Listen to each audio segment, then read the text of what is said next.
I'm James Fisher from DPI, back with another one of these webcam check-ins with our DPI members. I'm here with Whitney Calloway.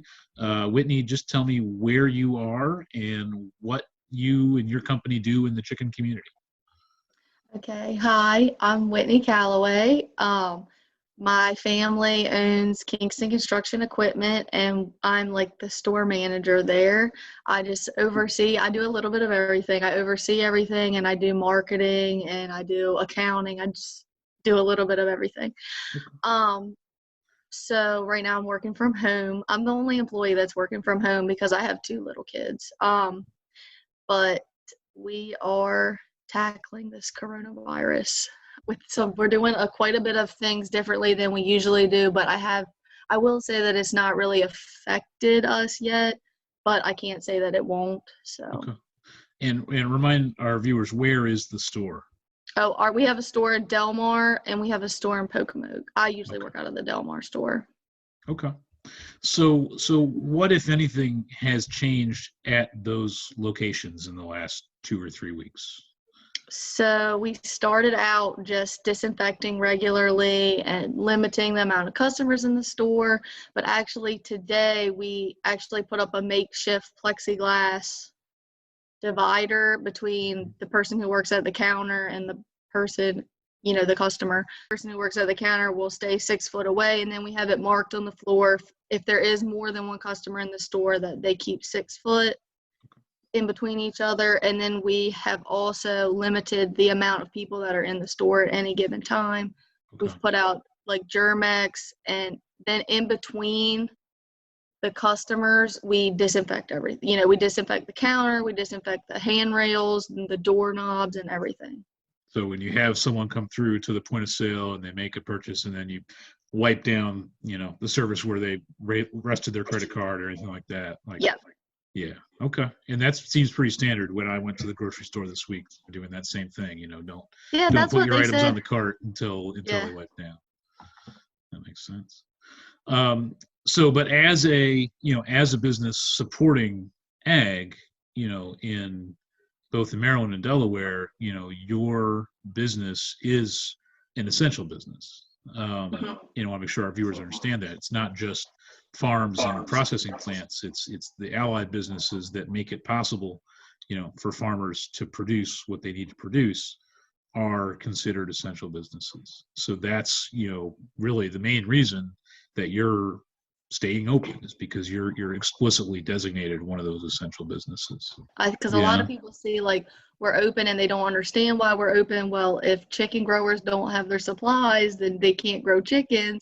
Then there's no chicken for anybody to eat. And I think that a lot of people don't understand how all of that flows with the supply chain. Right. I imagine some of your supply chain of the things that you acquire to get into the store, you must be taking a second look and saying, are we going to have any trouble, around the country, around the globe, making sure this stuff can still come to us? Is that just sort of something that your business is working on and thinking about to try to maintain that you'll be able to get shipments in order to get it out on the floor?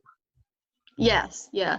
I actually just got, right before I hopped on here, I got 3 emails from vendors saying that they have supply now, but they don't know what the future looks like. Mm-hmm. So at first it seemed like any of our vendors from overseas, that's where the problem started out, getting supplies in, which we haven't been affected yet. Yeah. Or we haven't really seen anything too bad other than lead times that are a little bit longer than usual. But like I said, I literally just got 3 emails before I hopped on here saying that, we have enough inventory now, but we may not in the future. So what we've been doing is we've been stocking up on things that we know people are going to need for the summer, like fans, fan parts, recert parts, all that kind of stuff, or in just everyday essentials that people will need on a chicken farm. So that's what we have been doing that, and we're still doing that to make sure that we have enough to get us through however long this lasts.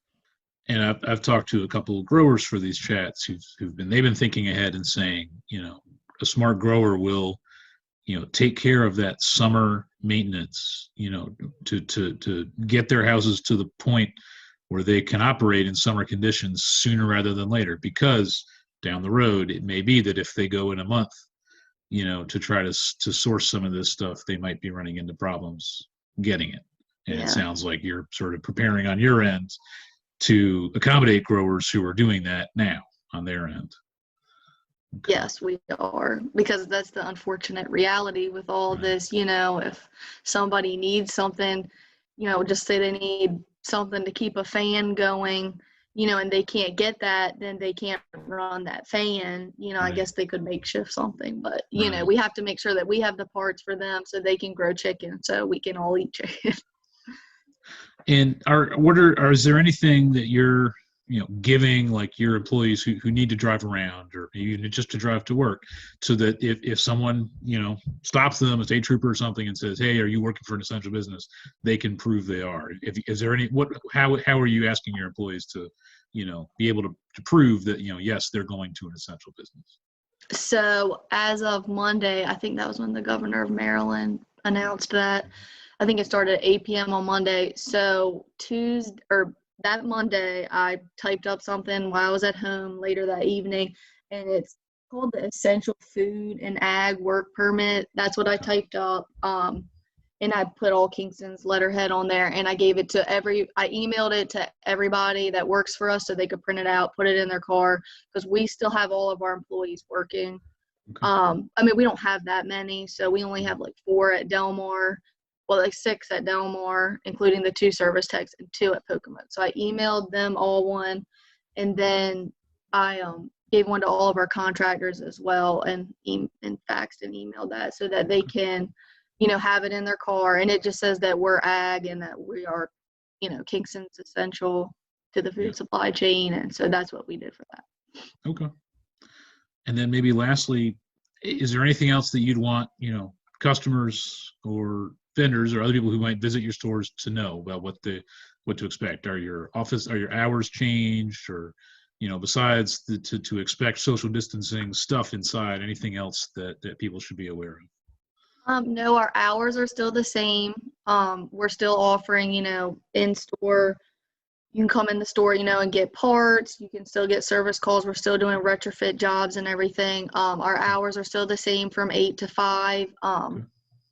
And we're here for any chicken grower who might need us. We have plenty of parts in stock, and we will work with anybody, who needs anything.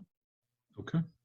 Well, Whitney, thanks for your time. Best of luck as we all get through this. And we appreciate you being a DPI member and taking the time to talk with us today. Thank you. All right.